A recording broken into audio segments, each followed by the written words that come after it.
Iya, sekalian nggak salah baca judul. Ekosistem teknologi terlengkap. Eits, jangan ngegas dulu, kita opening dulu.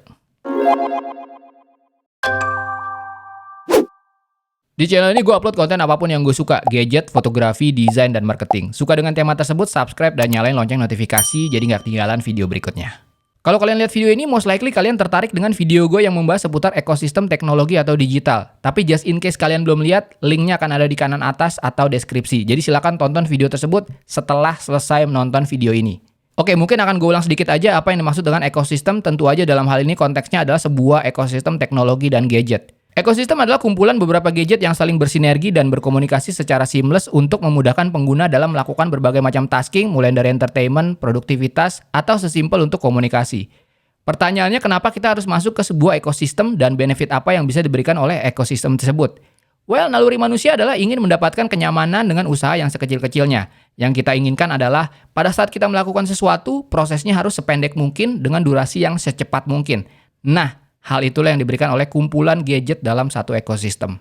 Simpelnya gini deh, teman satu tongkrongan pasti ngobrolnya bisa lebih nyambung dan asik dari yang beda tongkrongan karena udah tahu karakter masing-masing dan tahu cara berkomunikasi antara satu dengan yang lainnya. Nah, itu ekosistem. Selanjutnya gue mau bahas sedikit tentang istilah yang cukup familiar saat kita ngomongin sebuah ekosistem gadget, yaitu istilah terjebak. Biasanya sering tuh disebut terjebak ekosistem brand ini, terjebak ekosistem brand itu. Well, teori gue penyebabnya adalah dua hal ini. Pertama, ilusi bahwa kita terpenjara dan terkunci ke satu brand gadget dan nggak bisa kemana-mana. Padahal kalau mau pindah ekosistem ya bisa-bisa aja. Sedikit ribet iya, tapi bukan sesuatu yang mustahil juga. Yang kedua, kita merasa bersalah dengan mendapatkan kenyamanan dan khawatir kita akan bergantung dengan ekosistem tersebut. Kalau buat gue mah simpel aja. Kalau memang memudahkan segala macam pekerjaan dan aktivitas gue, ya gue mah fine-fine aja terkurung dalam kenyamanan sebuah ekosistem. Toh lebih banyak manfaat yang dirasakan juga. Jadi personally, gue sih nggak merasa terlalu khawatir, apalagi merasa terjebak. Oke, cukup introduction-nya soal ekosistem. Sekarang kita masuk ke bahasan utama, ekosistem Samsung. Kalau ngomongin sebuah ekosistem di platform Android, kok gue nggak pernah kepikiran brand lain selain Samsung ya? Maksud gue gini, sebuah ekosistem teknologi atau gadget hanya bisa lahir dari brand teknologi yang besar, berpengalaman, dan mempunyai variasi produk yang bermacam-macam. Dan di platform Android, siapa lagi coba yang bisa melakukan ini kecuali Samsung? Dan jujur aja ya, sesuai dengan judul video ini, in some way ekosistem Samsung itu menurut gue emang yang terlengkap. Dengerin dulu, kita akan bahas kenapanya satu persatu. Pertama, variasi produk di dalam ekosistem. Salah satu syarat penting sebuah ekosistem adalah variasi produknya. Apakah kalau cuma 2 atau 3 produk udah bisa disebut sebagai ekosistem? Ya bisa aja, selama produk-produknya bisa berkomunikasi satu sama lain. Tapi semakin banyak produk akan lebih baik karena akan mengcover berbagai jenis tasking dan kebutuhan. Contoh yang basic aja deh. Setidaknya produk-produk dalam sebuah ekosistem harus mengcover 3 kebutuhan ini. Komunikasi, entertainment, dan produktivitas. Nah, apakah produk-produknya Samsung bisa mengcover kebutuhan tersebut? Tentu saja. Misalnya, gue ada Samsung Galaxy S21, Samsung Galaxy Buds Pro, Samsung Galaxy Watch Active, dan Samsung Galaxy Tab. Ekosistem seperti ini udah cukup untuk mengcover 3 kebutuhan tadi. Untuk komunikasi bisa menggunakan Samsung Galaxy S21 dan Samsung Galaxy Buds Pro. Kalau perlu device yang lebih besar, apakah untuk entertainment atau produktivitas seperti office tasking, bisa menambahkan Samsung Galaxy Tab dikombinasikan dengan Buds Pro. Atau misalnya kalian termasuk orang yang mengutamakan gaya hidup sehat dan memang perlu device untuk mencatat dan menganalisa data-data fitness kalian. Samsung punya Samsung Galaxy Watch Active yang bisa dikoneksikan dengan smartphone Samsung kalian. Jadi ya, kalau ngomongin produk, Samsung udah bisa mengcover berbagai kebutuhan dan tasking, dan ini gue baru nyebutin yang basic loh ya. Produk-produk yang di luar 3 kategori tadi juga ada, misalnya Samsung Smart Tag, di mana kalian bisa menyematkan ini ke barang yang kalian punya dan berfungsi sebagai tracker. Dan ingat, kalau ngomongin Samsung, brand ini bukan cuma bikin gadget loh, tapi juga barang-barang rumah tangga seperti TV, kulkas, AC, dan lain-lain. Nanti di akhir video kita akan sedikit berandai-andai melihat possibilities apa yang bisa dilakukan oleh ekosistem Samsung ini ke depannya. Simak terus videonya ya. Oke, setelah ngomongin variasi produk, kita akan ngomongin soal komunikasi dan koneksi antar device. Menurut gue ini penting banget untuk sebuah ekosistem. Apakah produk-produk yang tergabung dalam satu ekosistem Samsung ini bisa terkoneksi secara seamless dan tanpa hambatan? Jawabannya ya bisa banget. Contoh kecil aja deh, antara smartphone dan TWS, Samsung Galaxy S21 dan Samsung Galaxy Buds Pro. Mau connect? Ya nggak usah ribet setting-setting. Tinggal buka case Samsung Galaxy Buds Pro, Samsung smartphone kalian udah bisa langsung detect dan tinggal connect. Simple dan seamless banget. Begitu juga dengan device-device lainnya, smartphone ke tablet atau smartphone ke Galaxy Watch. Semua terkoneksi secara mudah. Oke, yang ketiga gue mau ngomongin kelebihan Samsung sebagai sebuah ekosistem yang membedakan dengan ekosistem brand lain. Dan ini sebenarnya nyambung dengan poin gue di awal bahwa ekosistem itu memudahkan tapi membatasi karena kita seolah-olah dipaksa untuk memakai brand yang sama. Nah, di sini gue bisa mengajukan ide Samsung ekosistem sebagai ekosistem yang friendly karena dua hal.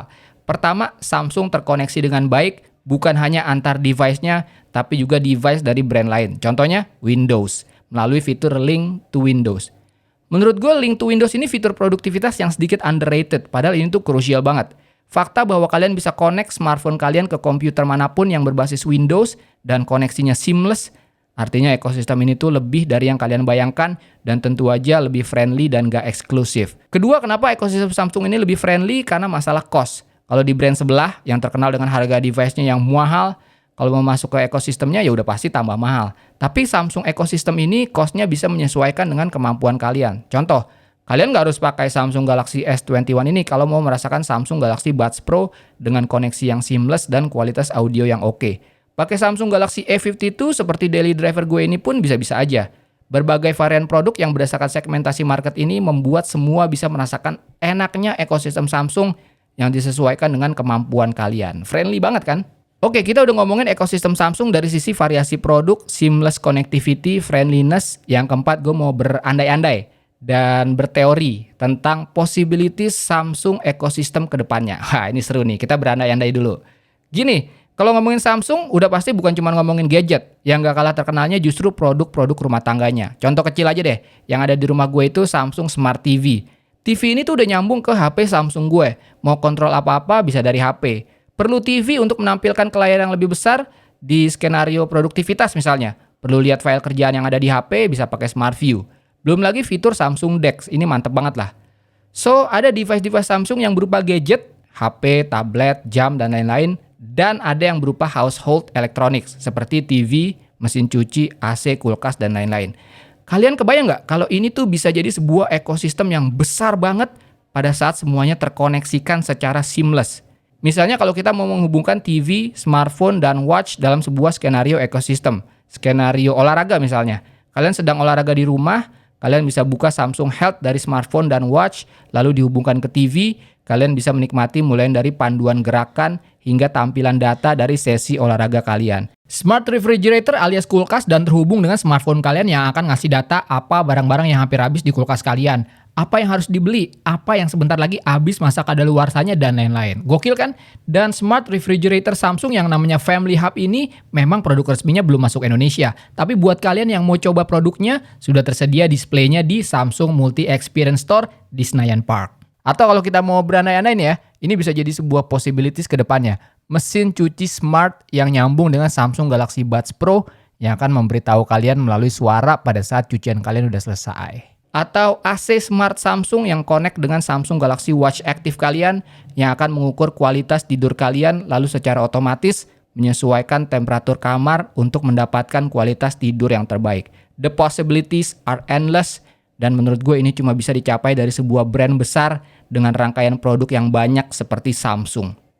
Terakhir, selain dari produk-produk gadget dan elektronik yang canggih, sebuah ekosistem juga penting untuk didukung dengan berbagai macam layanan untuk para penggunanya. Baik lagi ke tujuan dari membangun ekosistem itu sendiri adalah untuk memberikan kepuasan dan kenyamanan kepada para konsumen. Oleh karena itu, layanan-layanan yang berfungsi untuk community building, promo, customer service, dan benefit itu juga harus kuat.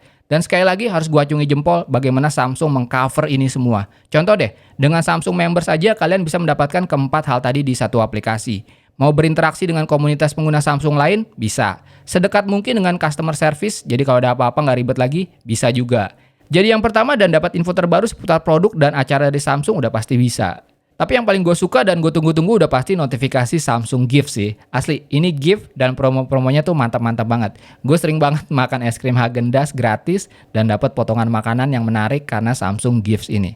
Sebenarnya kesimpulan paling penting yang bisa gue share ke kalian adalah jangan ragu untuk masuk ke ekosistem Samsung kalau kalian memang tertarik. Dilihat dari variasi produknya, teknologinya, future possibilities-nya, dan layanan-layanannya, gue yakin Samsung ekosistem ini merupakan ekosistem terbesar yang bisa memberikan kenyamanan di berbagai skenario penggunaan kalian. Mulai dari komunikasi, entertainment, produktivitas, dan banyak lagi. Oke guys, terima kasih udah menyimak video ini sampai akhir. Gimana? Kalian suka dengan video seperti ini? Video teknologi yang tidak hanya membahas soal unboxing, impresi pertama atau review, tapi gue tarik ke berbagai macam aspek kehidupan. Pertanyaan, kalian udah punya produk Samsung apa aja? Dan kira-kira berencanakah untuk full masuk ke ekosistem Samsung atau enggak?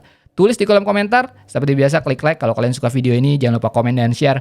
Follow Instagram gue Tangan Belang. Cek link di deskripsi untuk informasi lebih lanjut tentang video ini. Thanks for watching. I'll see you next time.